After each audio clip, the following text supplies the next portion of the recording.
Hello, everyone, and welcome to Student Hub Live with me, Rob Moore, coming to you from the Study Shack in Leicestershire.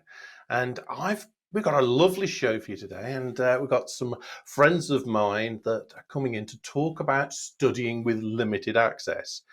And the concept that we're talking about today is the prison tuition that we do, how we work with students in prison who obviously have very limited access to our materials. So that's going to be the focus of our discussion. We've got Hannah and Jonathan in the chat, and they'll be taking your questions and answering you there. So you'll notice when messages come from Hannah and Jonathan, they will have SHL in front of their names. And today I've got Angela with me who's looking after your messages.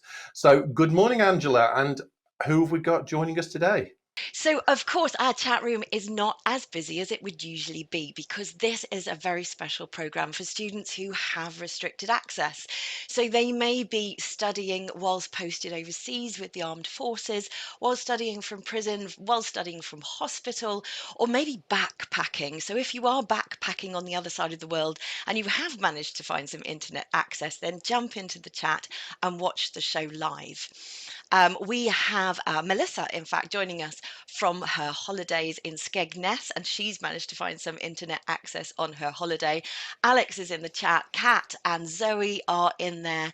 But of course, for anyone joining us watching this recorded, you might be wondering how you can get your questions answered.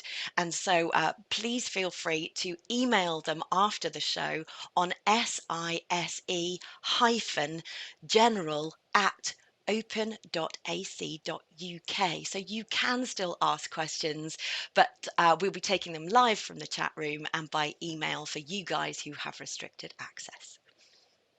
Absolutely, and thank you for that, Angela. And yes, the SISE stands for Students in Secure Environments, so a specific team that look after our students who, for whatever reason, are studying from a secure environment. Well, my guest today, I've worked with for many years, and uh, we've been involved in a number of prison activities and supporting students in prison.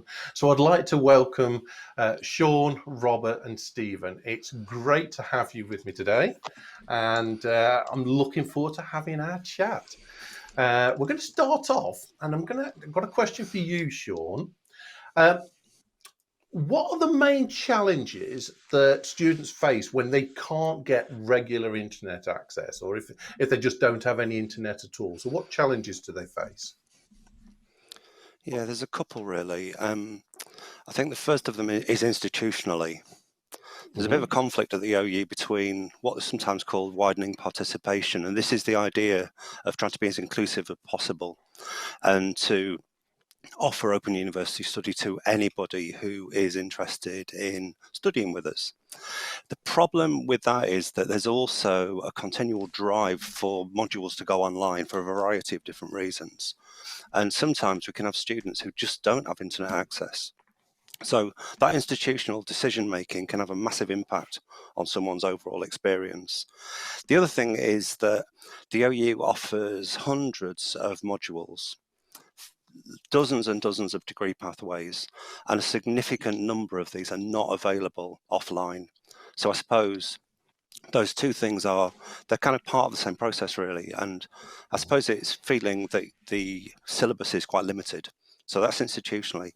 The other thing, which I think is probably more important, is individually. The students can just feel they're a bit being left out really, I suppose. So if you are aware of the fact there's lots of online content, you've paid the same fees as other students, but some of that content isn't available to you. I can imagine that you'd feel like you're not actually getting full value for money. To be honest with you, in my experience, it's probably not true. I can completely understand why students feel like that, but they get a gilt-edged experience, like it's gold standard. And we can talk later about how we get around those issues of accessibility. But the other thing, I suppose, is just having access to your tutor. Most students can send an email to their tutor or give them a call, hopefully get a response within a couple of days. But the practicalities, particularly in prisons, of those kinds of levels of communication and that instant access, it's just not realistic. So it's something we have to continually be working on. So what sort of things do we do as module teams, and when we're designing modules, what do we do to overcome some of these challenges? Because of course the internet's great and it's lovely to have that continual contact, but module teams must make some changes and accept the fact that not everybody can join all the time. So what sort of things do we do? Yeah, I mean, as an OU tutor, the risk of being out of turn, I think there is too much online content on some modules.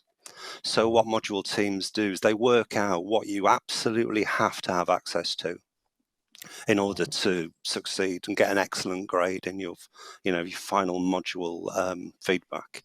So the first thing is to work out what's extra and what's essential. And then a couple of other things is that I've noticed, particularly over the last 5 or 6 years, there's an increased emphasis in assessment on students collaborating with each other. And sometimes you can't actually pass a TMA without having had contact with other students. And if you're particularly in a prison, that is clearly just not possible. So as a result, module teams are responsible for working out what's sometimes called workarounds, which is an alternative assignment. And sometimes it can be that an entire different TMA is made available to students who are working offline. Yeah, I remember looking back, I worked on a module on change a few years ago, and that had one of those activities where you had to have a discussion. And the accommodation we made for that particular team was we collected a year's worth of actual messages from students, anonymized them and published them in a booklet, which is 100 pages long, which the students could then choose which ones to react to. So they were reacting to genuine messages, but they just weren't messages that were produced that week. They were produced and they could choose them. So it's things like that we want to see with module teams and how they work. Yeah, it's not just module teams, I think, as well. Just leading on from what you were saying, tutors can play a massive role in this. I've noticed recently, particularly in my field, which is criminology, the module teams want students to write blogs, for example, and they do this as part of a group. And there's a reflection exercise at the end where you look at the other blogs that have been written by students in your allocated group, and you comment on them. And then the person who's written that blog will amend what they've written in light of what's been said to them by the other students. So what happens in jails, particularly, is we encourage students to work with people who they know and trust, but are not necessarily OU students. And what I think is fantastic about this is that quite often encourages the non-OU student to start studying. So if you like, it's a really kind of important kind of reflection exercise, and we can also get other people really fired up to get involved too. So on the surface it sounds like a bad thing being left out, but it actually can end up with more inclusivity, oddly enough. Yeah, I know I've worked with you a few times. We actually have some prisons where they actually have a prison job, which is an OU support person. So, yeah, I mean, how does that work? And again, that's supporting this community idea. Yeah, I mean, every prison's different. There's usually an OU coordinator who's a member of staff, and they will act as a liaison between the students and the university. But like you just said, sometimes in really well set up prisons that place more emphasis on education, a specific allocated student or two might be the person who acts as an intermediary between students, regardless of what subjects they're studying, and the OU coordinator. So, I think Stephen, who you're going to be talking to later, is better positioned to talk about this because he actually works for the SIIC team. But I've definitely seen it in action. And once again, just to repeat what I was saying before, it really helps to develop a kind of sense of inclusivity and, collaboration and teamwork. And it's a massive boost. Prisons are hostile, horrible places. And if you've got this sense of working as a team together and having ownership of something and feeling like you're really moving forward together, then I think that can only be a good thing. Absolutely. And Angela, I think we've got a couple of comments coming in on the chat. We have indeed. We have Michelle in the chat, who is an inquisitive criminology student, and she's really interested in how prisoners can access material while they are studying from a prison environment. We also have Zoe, who is joining us from Hertfordshire today, but she's a student who loves to travel and often goes to remote places. So in that case, she would be able to plan ahead, and she's interested in how to carry on studying when you don't always have brilliant internet access. And really good question there. And I think I'm going to bring Robert in at this point. So, Robert, when it comes to the materials, how do we get an online internet-based module to people who haven't got internet access? So, those in prison or those who haven't got internet access, what do their materials look like? Paper-based. So the materials which you see online would actually be printed out by the OU and sent sometimes by the box load to the student in prison. So that's one of the ways. Thinking though of the other question, which I was smiling at earlier, takes me back to COVID times and students who got stuck around the world with limited access to the internet. I had one student who got stuck for several days. I think it was coming on for a week at Dubai airport, but using various means of accessing the internet at the airport, was able to continue with his studies and actually continued with group work as well.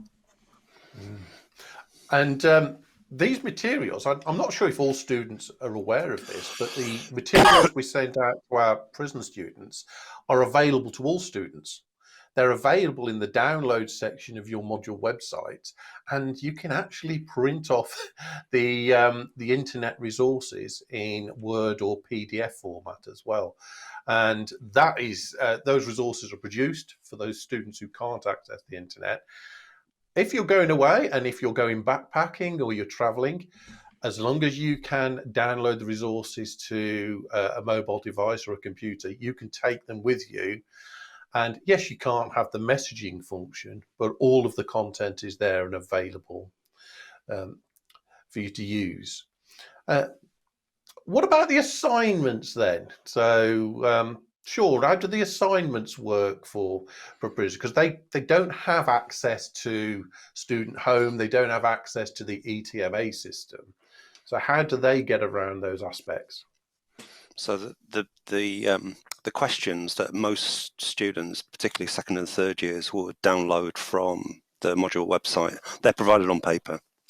And then the student writes their answers. Sometimes they're able to use IT, and it's usually Microsoft, so they can produce essays on Word or maybe PowerPoint presentations, but that's not always possible.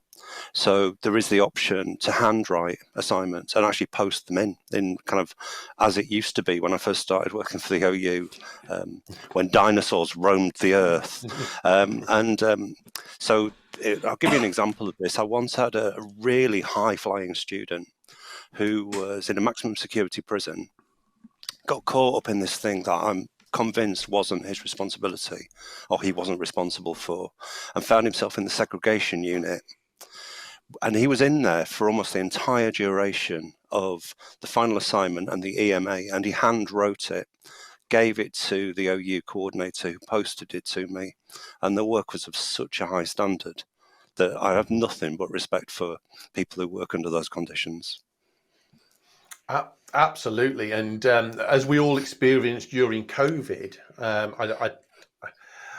I would guess that most people are not aware of this, but when we had the COVID issues, and a lot of prison officers were actually off ill or were isolated, a lot of prisoners were actually locked in their cells for more than 23 hours a day and couldn't get access to anything. And nearly all of them had to handwrite their assignments. So imagine that, having to handwrite your assignments. So how do they handle the deadlines then? So if you're studying in prison, then how does the the deadline, the cut-off point for your assignments work? Because obviously they can't actually post them themselves or send them in. Yeah, I mean, it's a continual problem, to be honest with you. But, I think we can get seduced into the idea that students in prison are very different somehow from mainstream students, but loads of the same issues apply. Health issues arise and the student needs perhaps a 2-week extension. And so those kind of, ongoing things that mainstream students deal with are also apply in prisons. But I think the best thing really is for a tutor to be really open to the fact that student may well have submitted the work to the OU coordinator well on time, and it arrives late because maybe that person's a part-time member of staff. It got lost in the prison postal system. So I suppose it's just a case of, a bit of tender love and care from the tutor to make sure that the student is, is just seen as another human being who has needs and will potentially send stuff in late. The only real problem is if exams or EMAs are delayed, and then we turn that over to the Students in Secure Environments team to work out with the prison what the best way forward is. But by and large, the issues are really similar to those experienced by mainstream students. Yeah, absolutely. And we're very reliant on the prison staff and the OU coordinators. And that relationship between the tutors and the prison staff is absolutely crucial to make sure things run smoothly. And of course, we are very aware that there is an extra party. And I suppose that's some of our advice, isn't it, to the students? Remember that there's an extra step you have to go through when submitting, particularly if it's part-time members of staff that you're reliant on. So, Stephen, I know we're going to be coming on to your personal experiences, but in your role now, what would you say is the question you get asked the most from students? What is it that students contact you about when they're completing their studies or submitting assignments? Hey, thanks, Rob. So there are a range of issues, tend to be generic, repetitive, but these issues tend to relate to materials, issues around contact with the tutor. Of course, the students in secure environments work through third parties, so they can't just pick up the phone or send an email. So we've got issues around contact with tutors. Got issues around materials, as I mentioned, but also we've got sometimes issues around just the conditions under which they're being under which they're studying. We just talked or referred to one of those issues, where you're working in an environment without internet access. So those are the sorts of issues our students will get in touch with the team about. Absolutely. And when we work with students in prison, we work very closely with the education officers and the OU coordinators, and we support them in using the OU systems, because even though they are not studying, they still need to be able to send information in, gather information, collect research on behalf of prisoners. So there's a really close relationship that's needed. Robert, I know that you've got some stats about our prison tuition, and I wondered if you'd like to share some of the facts and figures with us. Yeah, I think it's quite interesting to set the scene regarding the world of prisons. As of February this year, there was 83,676 prisoners in prison, people in prison in the UK. Per 100,000 population in England and Wales, 159 people are actually prisoners, and it's slightly higher in Scotland. Those figures, in terms of the population size, are expected to rise within 2 years to 94,000, and within 5 years over 106,000. So it's an increasing population. As of September last year, reports highlighted that 52% of prisons in England and Wales were overcrowded, and this really impacts on accessing education and the challenges that OU students in prison have. One particular example, Leeds Prison, in January of this year, was holding 1,095 prisoners when its capacity was actually 641. So you can imagine, Rob, the pressures which are actually put on people in prison, students in prison. 400 prisoners are actually held in prison cells because there's not enough space in the estate. And most people tend to think that, prisons are all state-run. They're not. There's 141 prisons in the UK. But in England and Wales, there's 14 prisons which are private prisons run by companies like Sodexo, Serco and G4S. And there's actually 2 in Scotland. So it's not all state-run. And what Sean was saying earlier about, the differences between what goes on in prisons and the regimes that the prisons have and the resources that prisons have can vary tremendously.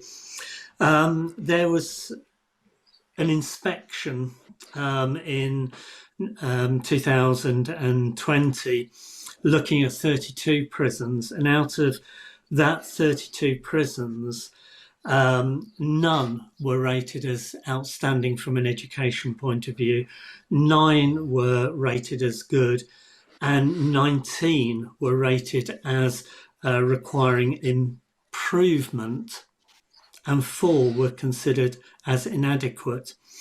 And, thinking about this, the other statistic I'd like to throw into the pot is it actually costs around 42,000, over 42,000, about 42,600 as an average. Sometimes it's lower, sometimes it's more expensive, to keep one person in prison for a year. And we need to think about the impact of education and the impact of doing a degree on the likelihood of reoffending. And there are statistics which show that if you do an OU degree, you are less likely to actually reoffend. But the cost to the country of reoffending is £18 billion a year. And that's in England and Wales, not including Scotland. And I think you brought us nicely into where we're coming up to next. I was just going to add very quickly, Rob, there was a UK parliamentary report published 22-23 called "Not Just Another Brick in the Wall," and there's a quote from the OU in there which says, "Education brought a sense of purpose and hope, as well as a realistic pathway towards living a different life." You see, this is it. You've led me into session 2, which is perfect. So we're going to take a short video break. We're just going to show you a video, and it's a story about one of our guests, Stephen. So we'll watch the video, and then we're going to talk to Stephen about his experiences when you come back. So we'll see you all in a few minutes, just after this short video. Prisoner, PhD, drug dealer, father. Each of these words conjures up a different picture. None of them tells you exactly who someone is. My name is Stephen Aquarius-Lewandowski. I'm a PhD candidate and I'm a lecturer in criminology with the Open University. I work with students in prison. I love what I do. It feels deeply personal to me because I used to be a prisoner too. All of these labels have been mine. So growing up, life was tough. My father died in a car crash when I was a teenager, and that hit me really hard. I didn't see the world as a meritocracy. I had to grab what I could. But being sent to prison for dealing drugs was a shock. I was sentenced to 16 years. For the first 3 months inside, I didn't speak to anyone. Eventually, I started working in the kitchens, and as people got to know me, I was eventually assessed for my educational potential and encouraged after that assessment to enroll at the Open University. But the most difficult barrier was actually inside of me. I'd left school with no qualifications, nothing. I was scared of my future, and I decided to try.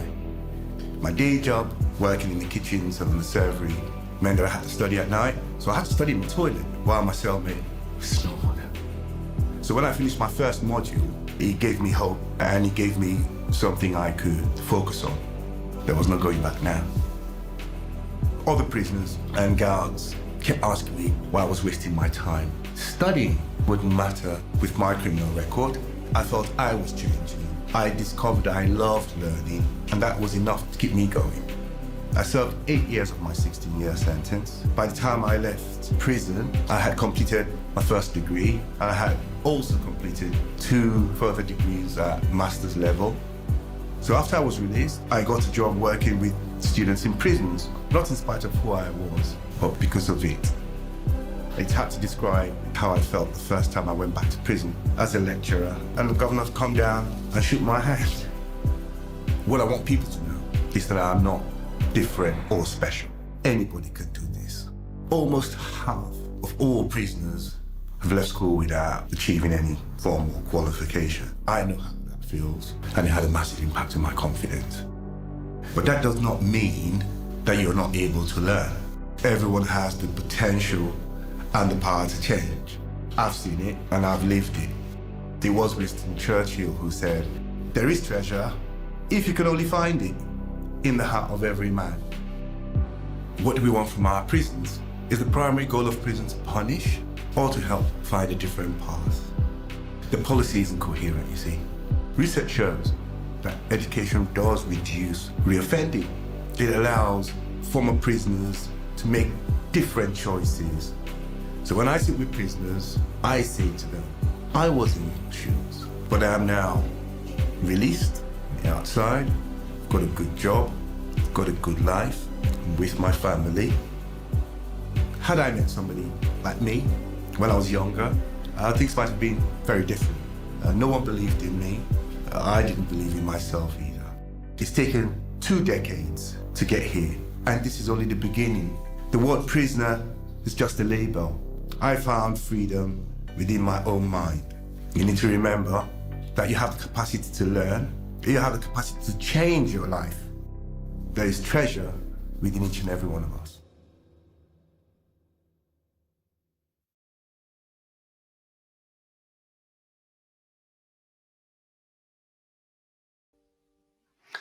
We hope you enjoyed that video that was telling Stephen's story, but now we want you to hear the story from Stephen himself. So Stephen, can you tell us your experiences and what it was like for you studying without that level of access that most students enjoy? Thanks, Rob. Yeah, so I guess the one word I would use to describe that experience would be challenging. Okay? So it's challenging on two levels, really.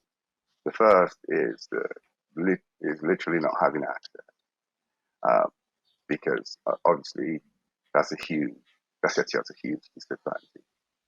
And then on top of that is being in an environment that is really unconducive for this level of learning. And so the situation is compounded by that. And so it's really challenging. And you know, our students will need to find a way of navigating these challenges if they were to want to succeed. Yeah. So what did you study, and what difference did it make to you, both while you were studying and also what's happened since? Right. Well, I think a bit of context is Hmm. required here. So I arrived in prison in 2002, having been convicted of some drug-related offences. I had left school at 14 uh, without achieving any formal qualification. And so when I arrived in HMP High Down, I think it was, in 2002, sort of the age of 36, I um, I had no idea that being able to sort of study at university level would be something that would be available to me. Indeed, never crossed my mind, and was quite, through good fortune really, that I met a member of staff. I I had to do an assessment. When people arrive in prison, there's a mandatory requirement to do a literacy and numeracy assessment. I suspect the idea behind that is, you want to establish where people are in terms of their skills and qualifications. So everyone had to do this assessment, and I reluctantly went to do mine. As I said, you know, I had sort of poor educational experience at school, and it wasn't on the horizon for me. So I went off and done my assessments and did very well at them. And I was fortunate to have this lady who administered the assessment to me, and we got talking about it because I'd done quite well at them, and she felt I could take the opportunity to get my sort of GCSEs, which is the sort of level 2 literacy and numeracy equivalent of that. And that's where it started. So being an OU student in prison, it's not like, our students, general population students, or students in the community, as you might want to describe them. When you're in prison, you need the governor's permission for everything that you may want to do, including in the OU. And so you have to meet a minimum threshold, minimum requirement, which is the level 2 in literacy and numeracy, which I didn't have when I turned up in jail. So you have to achieve that, and then become eligible to apply to study with the OU with the governor's permission. And so that's what happened to me. I took the advice of a member of staff and did complete my sort of this level 2 literacy numeracy. It's equivalent of GCSEs basically, and consequence of that became eligible for OU study, which I took up, and that was back in 2003. So in 2008, I achieved an undergraduate degree, Bachelor of Arts honors in the social sciences. Indeed, one of my first tutor on that qualification, I think the first module was DD 102, Introduction to Social Sciences. And my tutor on that module, while I was in custody, is a member of our panel today. And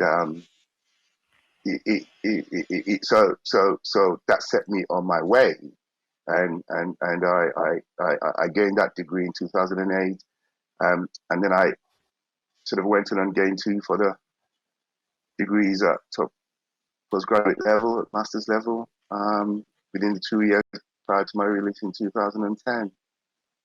And so when I got out at the halfway point, my sentence for 16 years, so it served 8 years to 2010.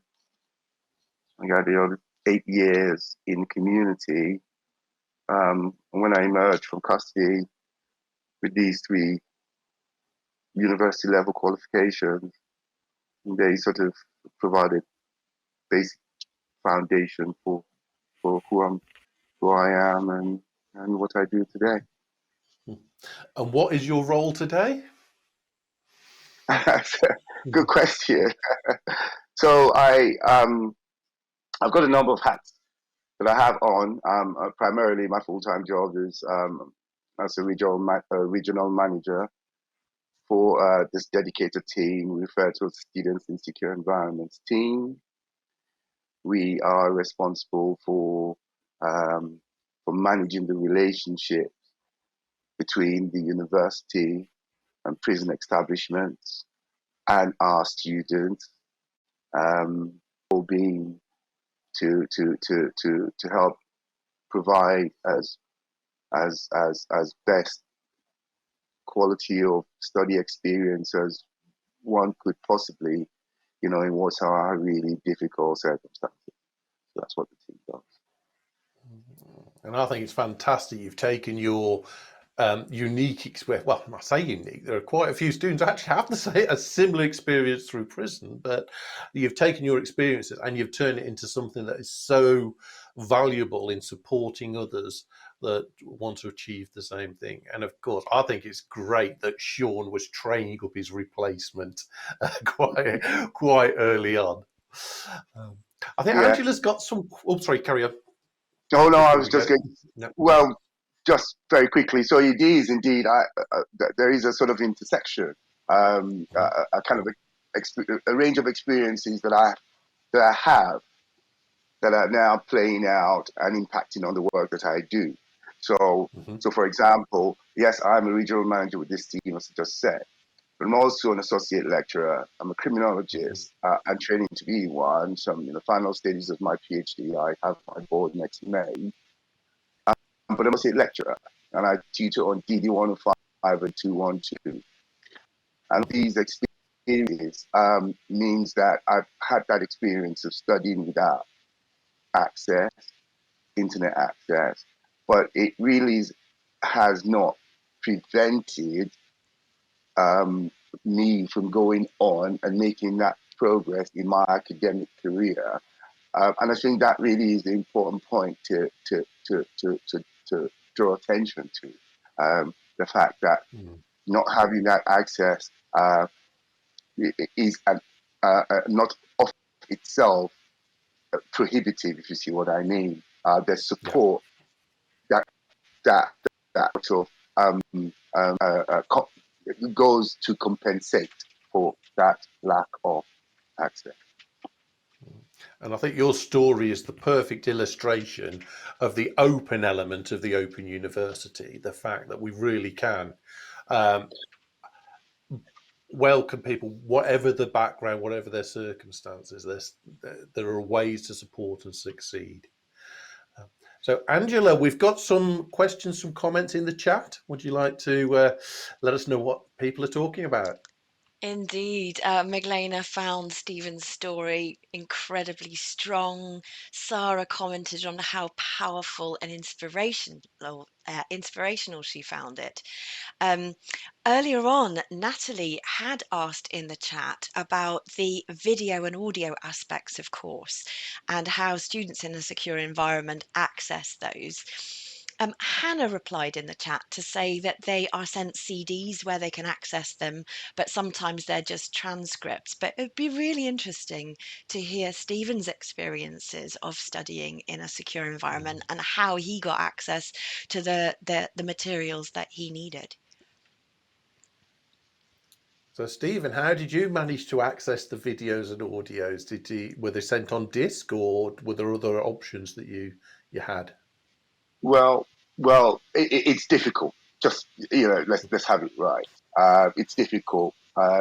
Sometimes, yes, they do come sent in on a disc. The issue with that is that you obviously need something on which to play the disc. If it's something that is a subsidiary ROM that's in the education department, and then you need access to the department. That's not dependent on you. That's dependent on some movement, availability of staff to take you up there. Also, all sorts of secondary issues in relation to that. Some students may have a sort of DVD player, and some of these discs, may have that format, so you could play to yourself, to DVD, which I do. But increasingly, it's a new technology. The things have been put on, sort of different formats, CD-ROMs and so on. It does require a computer to play or a laptop to play, and then pretty much get access to that. You get access to that through the education department. And so that could be a little bit difficult in terms of trying to access it. But what you will have is a transcript, and one of the I find one of the key features of OU study without sort of internet access is just the quality of materials that you receive.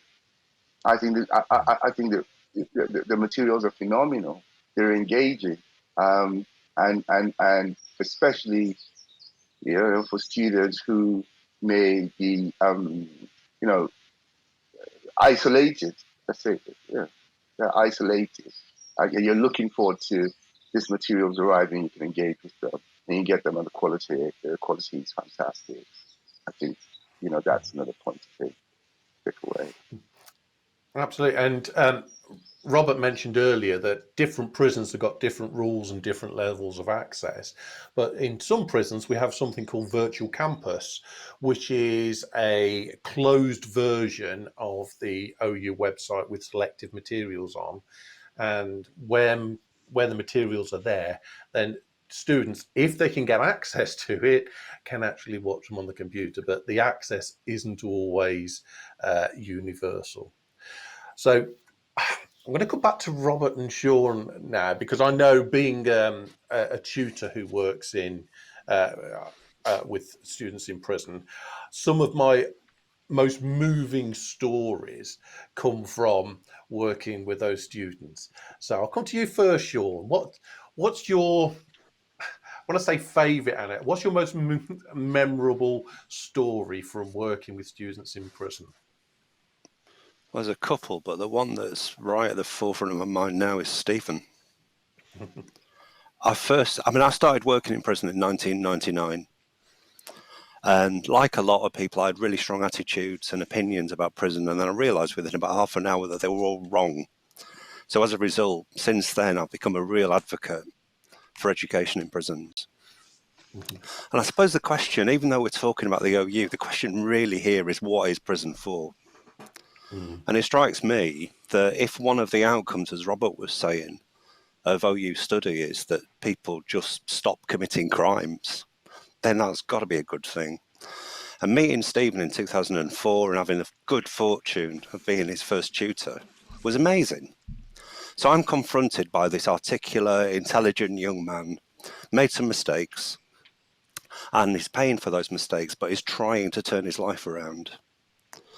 And then I think it was about 10 years later, we just happened to meet at this little conference in the OU, got chatting. I mentioned a job was coming up in the team I was working for. He applied for it. And I have to admit that when he got the job, I was one of the interviewers. I openly wept in front of an entire panel of interviewers. In fact, I've got a bit of a lump in my throat now just thinking about it. I think Stephen is a massive inspiration. So I suppose he's, if you like, he's my favourite anecdote, but he's also my mate. So, I could tell you something else later, but I think for the time being, I think it's great that Stephen has done what he's done to achieve where he is now. He's come from that situation to being a PhD student, almost completing. And he's actually, I'd say, in terms of something you said before about the openness of the OU, is the OU, I think, at its absolute best. Absolutely, and you got me tearing up now with some of my memories. Apologies. So, no, that's absolutely fine. Robert, we'll go to you before I start getting teary-eyed on screen. Thanks, Rob. Loads and loads and loads of experiences and stories. Like Sean, either with the OU or outside of the OU, I've actually worked and delivered training in prisons since 2003. Many, many years. And one particular story for me sticks out. He was an OU student. He actually wasn't my student. He was doing environmental sciences program. He'd gone down for 14 years. And when I met him, he was on his 10th year of his sentence. And through a program that I was running, we actually did day release. He was able to come out on license 1 day a week and actually work with me, and we built a relationship and mentoring. And eventually, this person left prison. And because of his degree and because of the learning journey he'd been on and how he'd built his self-esteem and his self-confidence, when he was released, he was able to turn his family around. The family had always been supportive, but the children had been quite upset about Dad being imprisoned for a large chunk of their time. And he inspired his children to actually go on to start a university. And he has been, I think, a real inspiration. Although his family were UK nationals, he was a foreign national. He was twice put on a bus to be deported, and one day turned up at the border agency where he had to sign on each week, and was just told there and then, "You're leaving the country this weekend." He wasn't allowed to go home. He wasn't allowed to say goodbye to his family. He was put on a plane. But that resilience that he'd developed, I think, through doing his degree, has actually managed for him to continue with his life and continue with his family. And he's a guy who, 13 years down the road, is still in contact with me, and somebody who I still, outside of the OU, mentor. Fantastic. I'd say we've got so many stories that we can tell. Personally, I'm a bit of a graduation junkie. I love going to graduations. I like being part of the procession and sitting there and watching all the graduates coming up. But we also have graduations in prison. And I think the time I cried the most was a graduation in Nottingham, where we had 5 students who were graduating, and the students actually, we get the gowns, they get to wear the gowns, and we get to put our gowns on as well when we go and join in. And this guy was at the front, and we had 5 students who'd got their degrees, and we got to hear their stories. And I just remember this guy was there, his family had been invited in, and he just said, "At last I've got something my son can be proud of." And he was just so passionate about the fact that he could set this example to his family, and his family was there. And there were just floods of tears in the whole room. But, just seeing the achievement, the sense of achievement, and people can do what they've always been told they couldn't do. So we're going to think now about the role of the tutor. So obviously we've talked about what the OU does, how we adjust things, how we change things around, and what the experiences are like. But in a moment, we're going to ask Robert to tell us about what it's like to be a tutor and actually support somebody that's studying with this in these challenging circumstances. But before I do that, I'm just going to ask Angela if we've got any more comments, any questions. What are people saying in the chat? Well, the whole chat room has been tearing up, obviously. Magdalena says that Stephen is an absolute hero, and the other stories we've been hearing are so inspirational as well. As you're moving on to your next section, I would like to give Aurora a mention. Aurora has been living in hospital and studying for many years. She wants to give a shout out to the PLA, the Personal Learning Advice Service. She says they've been absolutely fantastic while doing her studies in a secure environment. And if she struggles getting in touch with her tutor, they've been offering to help her do that as well. So a shout out to the PLA, the Personal Learning Advice Service, and also to tutors everywhere with students who are challenged in their circumstances. Yeah, absolutely. And I think that we're going to come on to some hints and tips later, but knowing who to contact and who to talk to, if you're struggling, whatever the reason is that you are struggling to complete your studies, talking to somebody early on, that's absolutely key. We have some fantastic members of staff that are there to support you, whatever your problems are. So, Robert, you've been a prison tutor for many years. So, from your point of view, what's different and what's the same? What are the challenges? What are the rewards? And what are the things you have to modify when you're working with students in prison? Firstly, Rob, I would say it's a labour of love. It's a passion. And I am a firm believer in, we hear a lot of statistics about people in prison, but to me, it's about the individual, and it's about the one person, and it's about helping the individual. It's very different supporting somebody in prison as to supporting somebody in the community. The access to the person is a challenge to start with. I love to do face-to-face tutorials when it's possible to be able to do that. But that can take a lot of arranging. It can take weeks of arranging with the prison, with the contact in the prison, going along with the right forms of identification to be able to get into the prison. Working, as I have in the past, in the east of England, some of my journey times to visit somebody in prison could be over 3 hours each way. So it's not just 5 minutes down the road. It's sat in the car for literally hours to be able to get to the prison.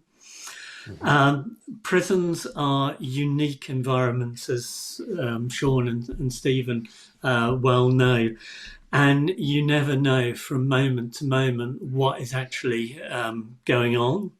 And even though that you've got your arranged visit, you may arrive at the prison, you might not be able to get in.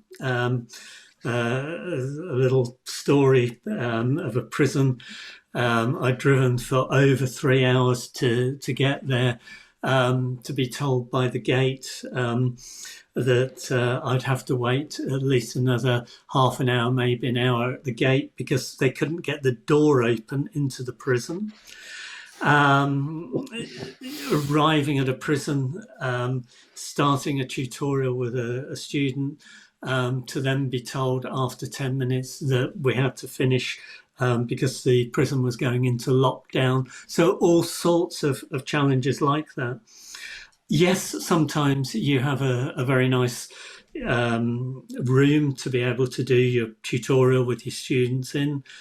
But I've tutored in the kitchen in the prison, I've tutored in a storeroom in a prison. So any corner which is available is really, really a valuable space, to be able to spend time with the student. If face-to-face isn't possible, then phone tutorials.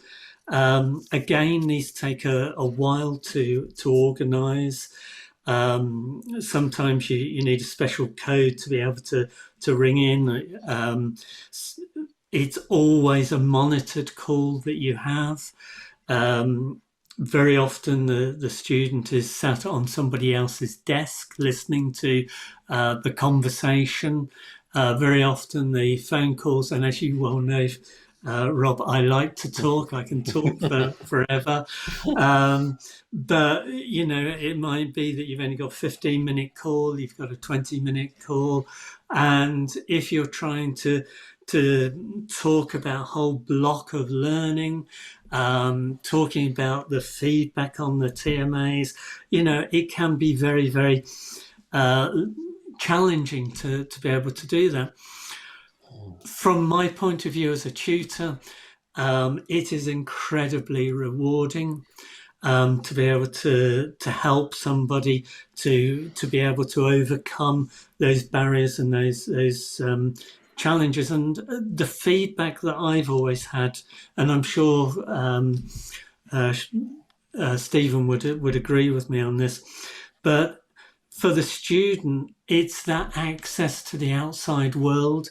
It's that contact with somebody from outside, and it's feeling valued. And when somebody knows that you've driven, for hours to go and see them, that adds to that. Actually, somebody is really taking time to come and be with me, to support me. I've had people turn around, who students in prison, saying, yes, I feel really valued, but actually our time together is about me being a person and not being a number. And I feel that, in this session, in this training session, in this tutorial, my language that I'm using is different. I'm suddenly using academic language. Suddenly my views and my ideas are being valued. And I'm very aware that once I leave this room, whether it's the kitchen, the storeroom, or the classroom, I become a number again. And some people have actually said to me, I feel that my body language changes, that, I change my language and I change my body language to fit in with the regime of the prison, to fit in with life in the prison. But in these tutorials, in these training sessions, I am myself. I can be myself. And, that helps so much with well-being and mental health. But it's not easy. As a tutor, you have to have the passion to want to do it. And it's not about numbers, it's about helping that one person. Absolutely. And I'm sure you've been in the same situation as me, where you've gone to talk to a student, where you've confirmed the appointment the day before, and you find that they're no longer in the prison. They have been moved at a moment's notice, and they've been moved without their materials. So how do you cope with that? What do you do in those circumstances? I've not had the problem with the student being moved. I have had the problem with not being able to access the student when I've reached the prison.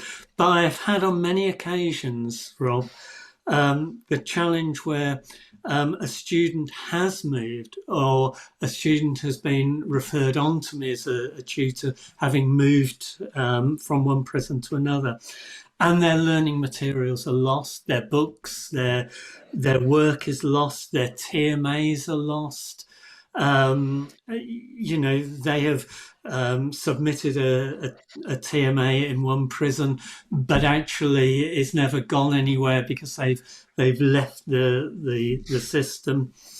So yeah, it's a challenge, and this having to be flexible, having to look at ways to get round the challenges, to get round the problems, and it's not just a case of turning up at a prison, unless you are drawing keys at that prison. Then you have to wait for somebody to take you from the gate to wherever you're meeting the person. You don't have that ability just to move around the prison and find somebody.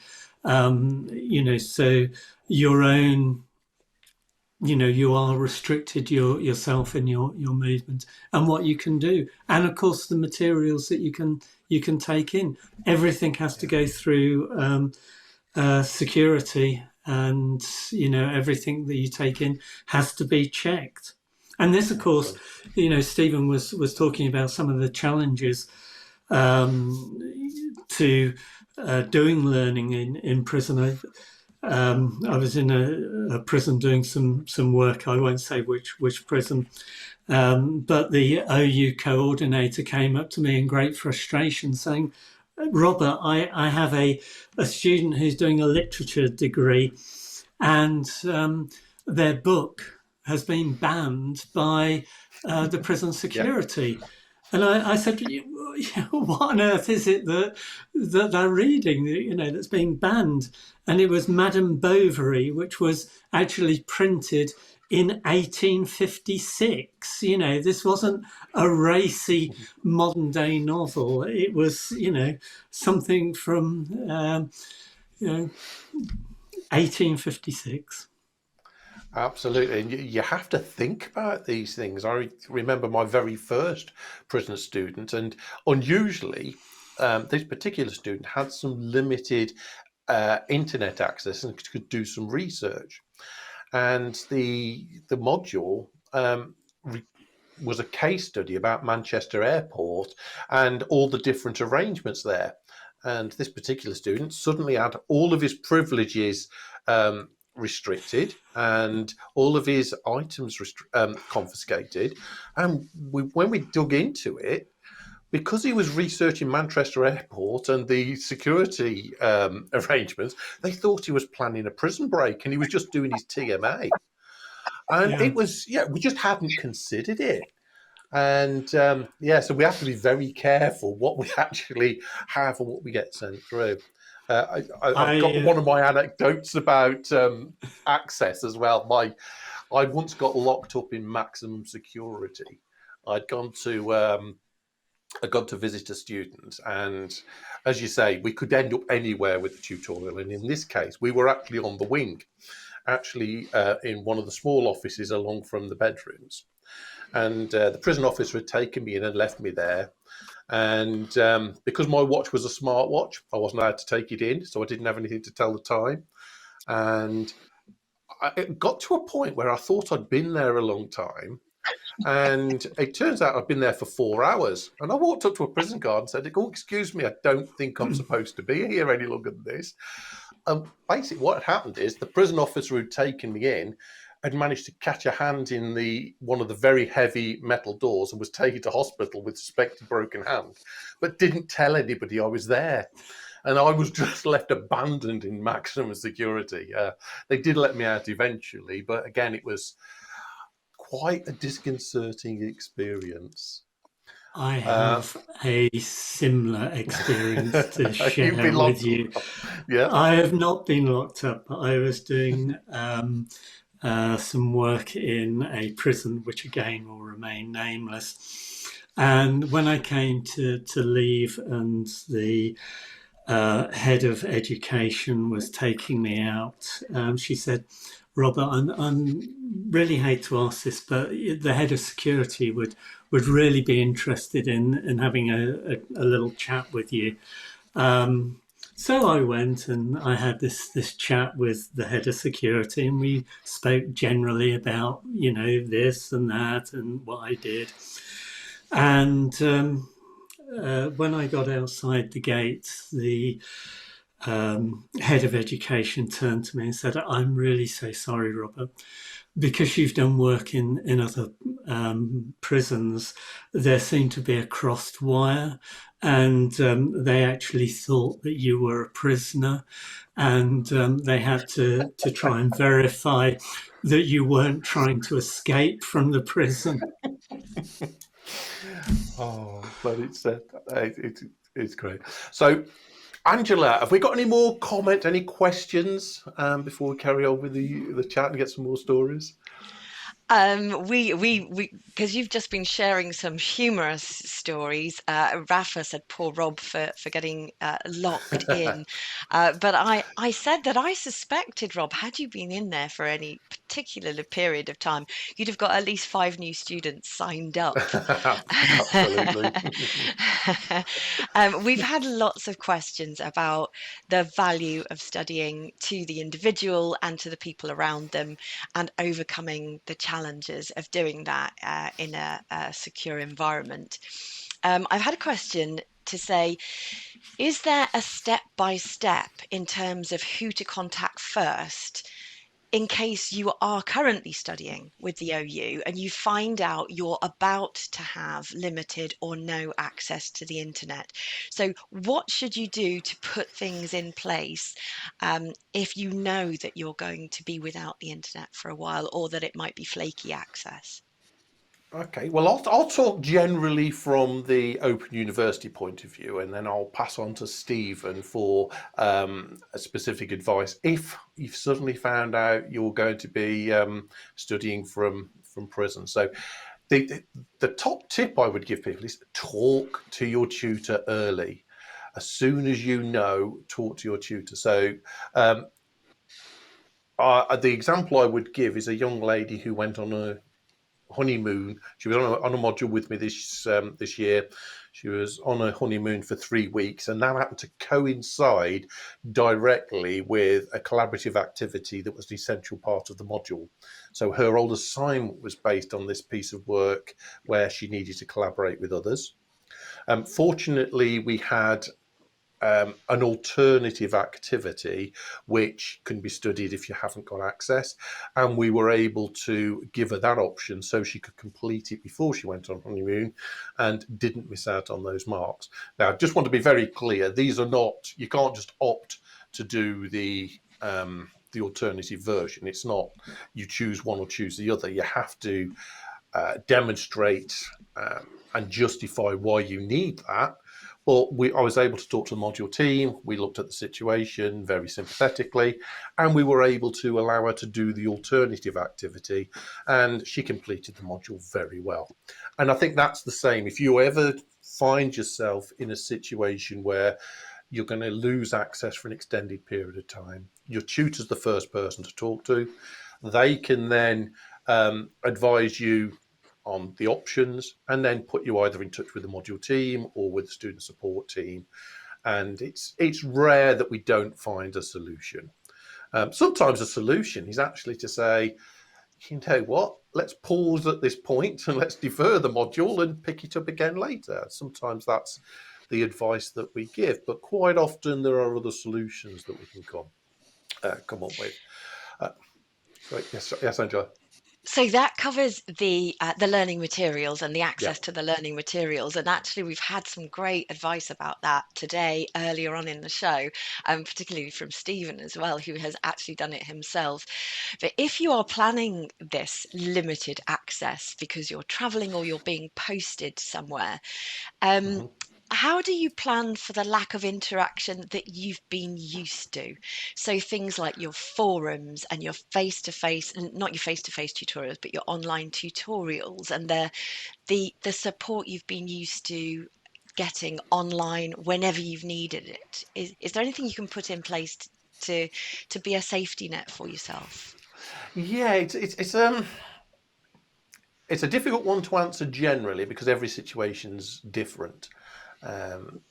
So I actually had a student who was on a yacht race, around the world yacht race, and what we did in her case was we planned out. And again, these things in her case, it wasn't a sudden occurrence. She'd planned it for a long time, and we front loaded a lot of the work. We did a lot of the work up front. and we also agreed how she would then catch up and take part in things when she actually got back on dry land. And she actually managed to complete the collaborative activity, even though she wasn't part of it for 3/4 of the time. We just worked with the team before she went, and she agreed what her role in the team was going to be, and she did it at the end. And I think that's the thing. It's that conversation. What can we do up front? What can we do afterwards? How will we manage it?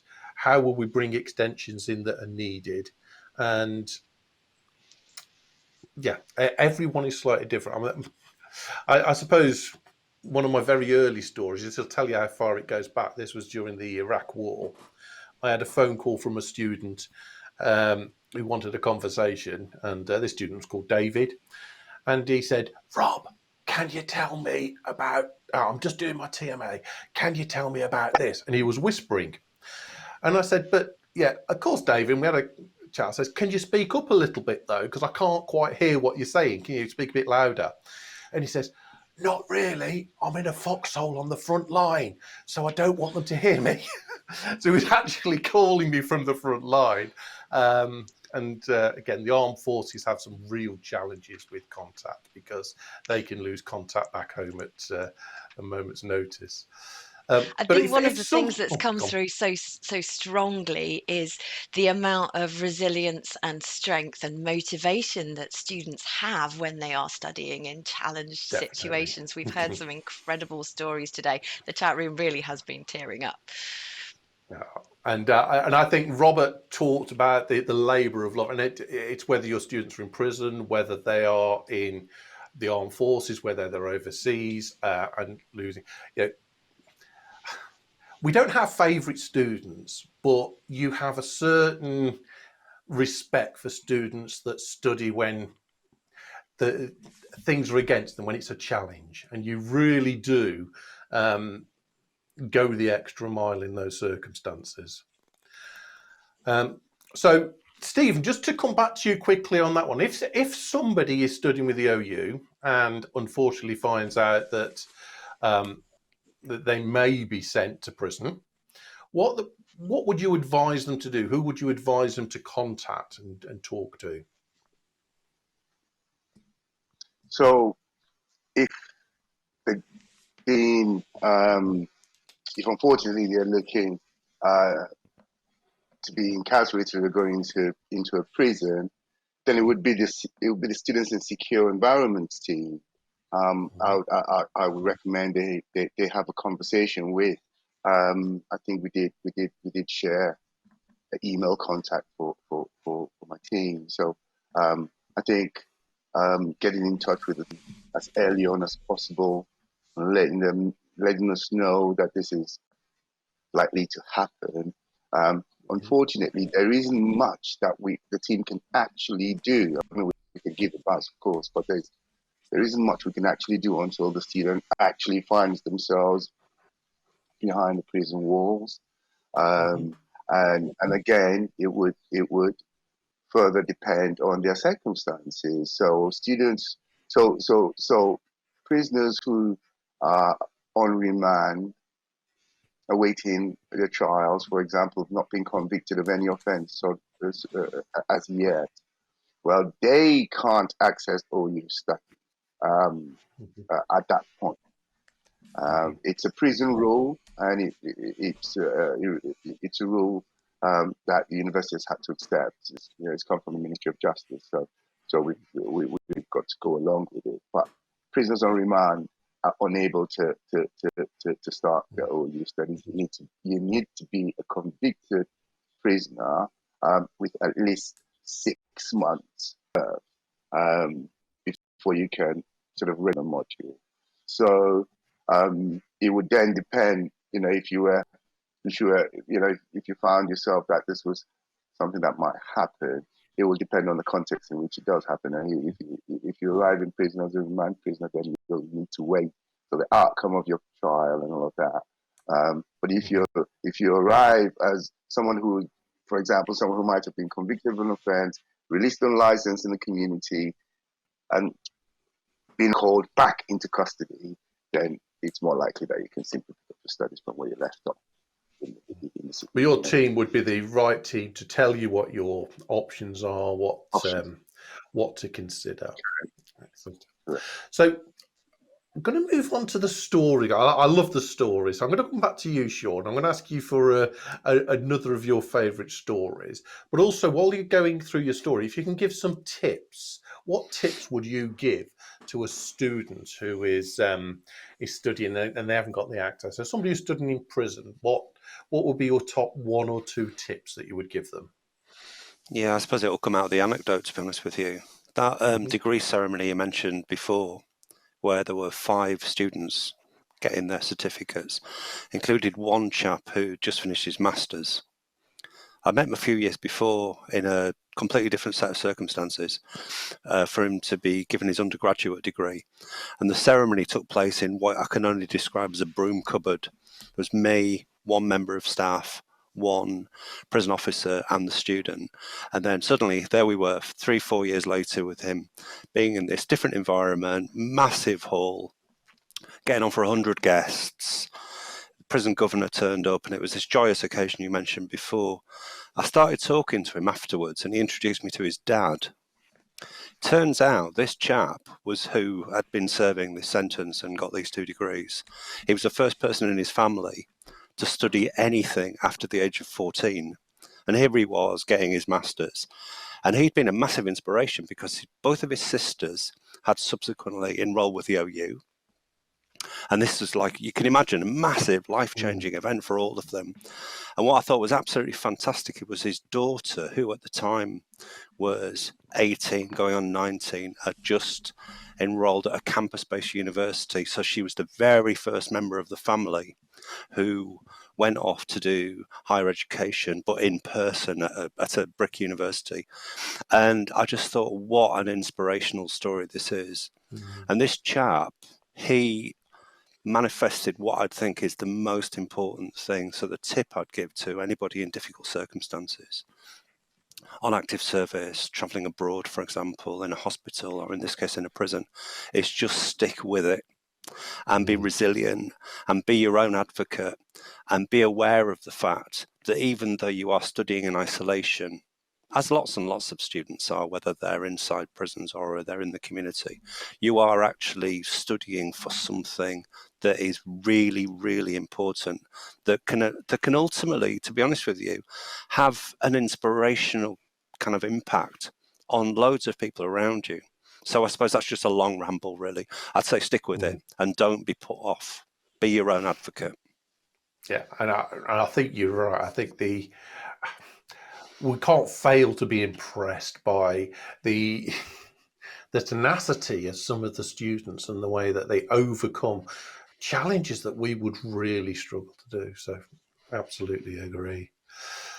So, Robert, your anecdote and your top tips for students, what would that be? One of the many, I'm sure. Yeah. I think, Rob, that the students which I have had, OU students I have had in prison, are some of the most dedicated students actually that I have had. I have a COVID story about a lad who actually had done a level 1 qualification. I'd been his tutor, and then a couple of years later he reappeared on my student list again, and I was thrilled when that happened, and I'm always thrilled when I see a repeat student. But he was having to handwrite his work, and he was in a prison which had been hit quite heavily by COVID, so there was a lack of staff. And because he was handwriting his work, actually the staff had been advised not to pick up his work. So his TMAs were done on time, but actually couldn't be submitted until a lot later, when the staff had decided it was going to be okay to actually pick up his work and submit it. One of the things we've not touched on is actually when somebody comes out of prison. So somebody might be doing an OU degree, um, and they get released from prison. They might be going into temporary accommodation. They might be going into a hostel. Their materials, as we've spoken about before, may still be sat in the prison and, haven't come out, haven't caught up with them yet. So there's another side to these story as well. And although they may have been working extremely well, suddenly having been in prison for many years, coming out into the community, having to deal with life in the community. And I remember a prisoner saying to me when he was released into the community, Robert, it is so loud out here. The world is so loud. I'm not used to so much noise. Somebody else saying to me, when I first came out in the first few days, I couldn't understand people walking around in the streets talking to themselves, because actually, they'd not come across or officially come across mobile phones and AirPods.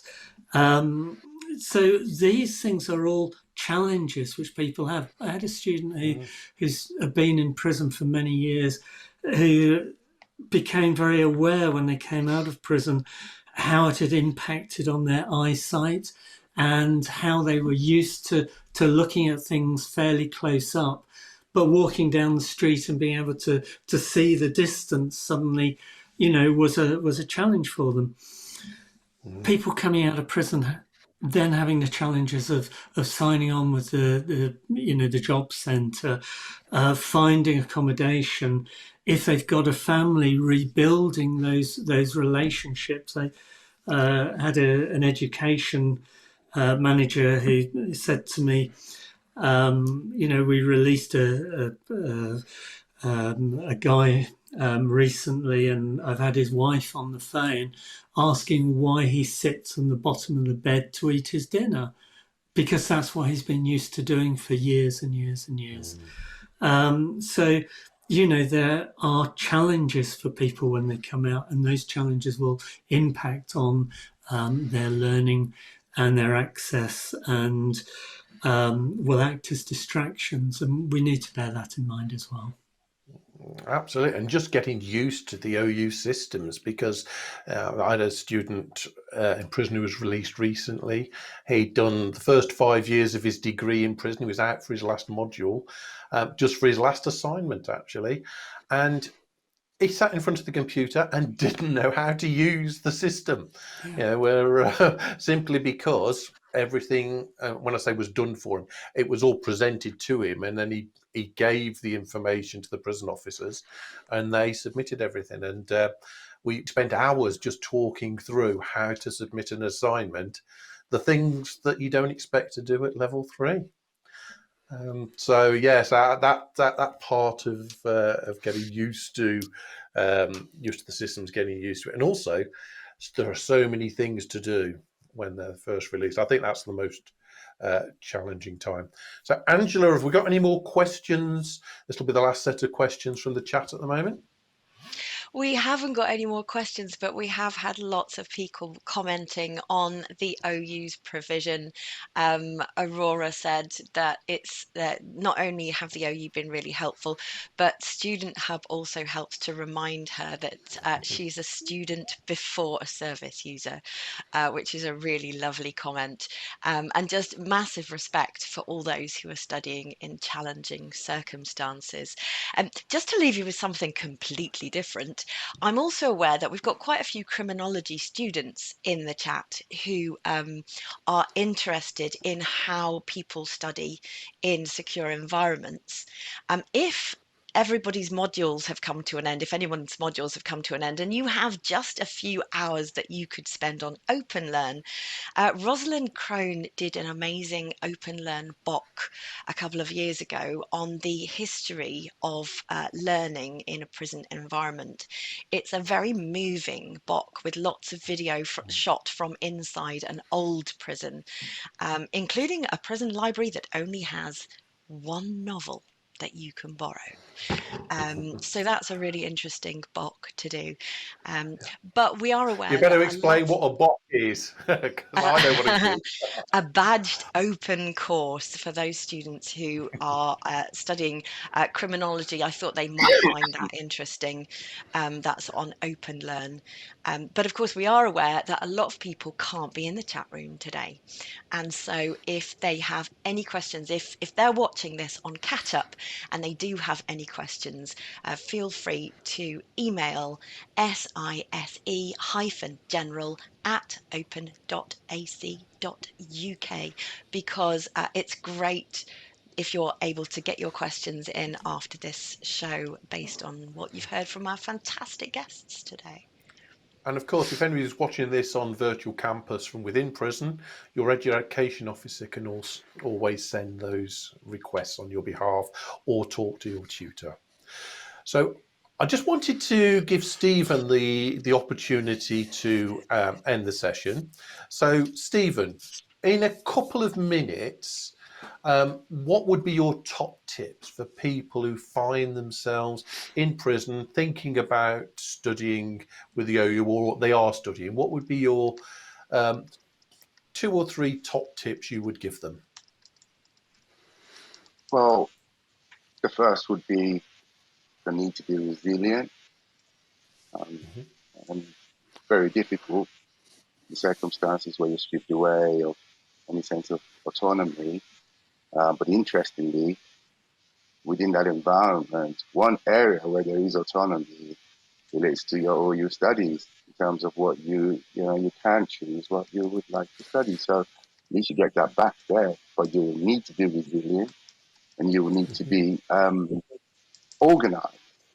So you need to be as organized as possible because I think it's already been alluded to by the panel, just to share unpredictability of the environment. So if you have a sort of IT session scheduled for a specific time, you need to prepare for it to make sure that you take advantage of it. Because if it gets cancelled, then you've lost out. So it's a bit of forward planning is also important.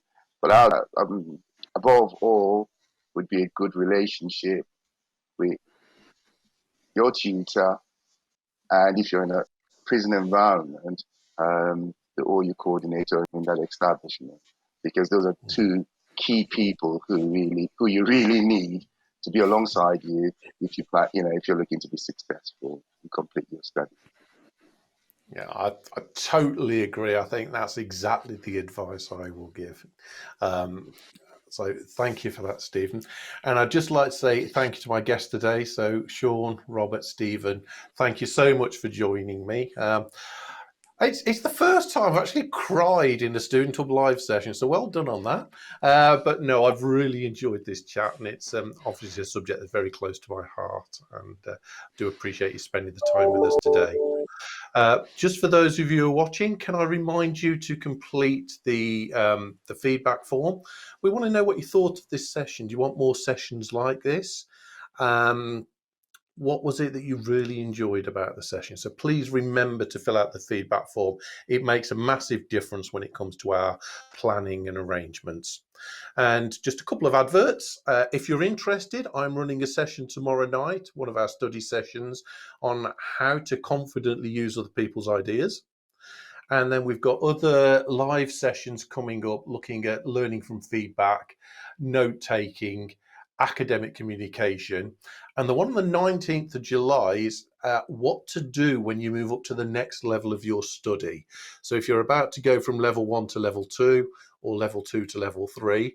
I'm going to be joined with by John Quill and Karen. Karen of Student Hub Live fame is joining us for the session. And we're going to be having a chat about how to make those adjustments as you move up to the next level. So thanks again to my guests, and thank you everyone who's joined us today. I've had a lovely time with you this morning, and I look forward to seeing you all again soon.